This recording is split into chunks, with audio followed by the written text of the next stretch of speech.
Sementara itu, juru kasus pembunuhan disertai ruda paksa siswi SMP berinisial AA, abah kandung korban idak terima sesudah 3 wong pelaku idak ditahan cuma direhabilitasi baik.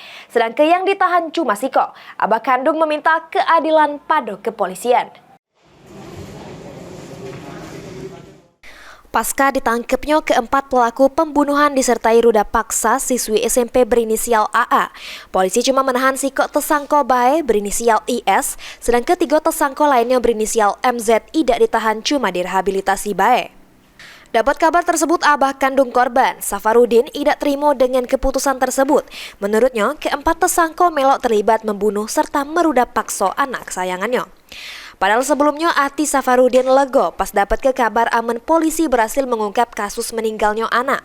Namun pas tahu 3 tersangka tidak ditahan, hatinya hancur lagi. Safarudin pun minta keadilan pada kepolisian untuk menahan keempat tersangka. Buatan sebagai bapaknya yang dapat musibah ini, ya. Dari mana letaknya? Saya pengen tahu. Aku jujur aku kurang senang. Seandainya yang lain kena juga seperti aku, bagaimana rasanya? Coba. Kok satu aja? Kan itu 4 sebenarnya melakukan itu. Kok 1 penjara? Apa enggak semuanya harusnya? Ya kan? Anak saya sudah tenang, sudah enak, ya kan? Nunggu kacau lagi pikirannya, ya kan? Ya seperti saya kan orang kecil, nggak ada apa-apanya, ya kan? Tolong dari kepolisian, dari mana aja, tolong dong, jangan kasih dia pulang. Setimpal dengan perbuatan dia, itu aja.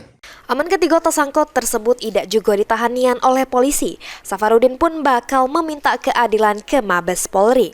Diberitakan sebelumnya kepolisian berhasil mengungkap kasus ini dengan menangkap keempat tersangka yang masih di bawah umur. Keempatnya ialah IS 16 tahun, MZ 13 tahun, AS 12 tahun, serta NZ 12 tahun. Dari hasil pemeriksaan polisi, selain membunuh, para tersangka terlibat meruda paksa korban AA sebanyak 2 kali di 2 TKP yang lokasinya di area kuburan Cino Talangkerikil, Palembang. TKP pertama sebelah krematorium Sampurna, kemudian di TKP kedua di tempat pertama kali korban ditemukan oleh warga. Mulyadi, PAL TV.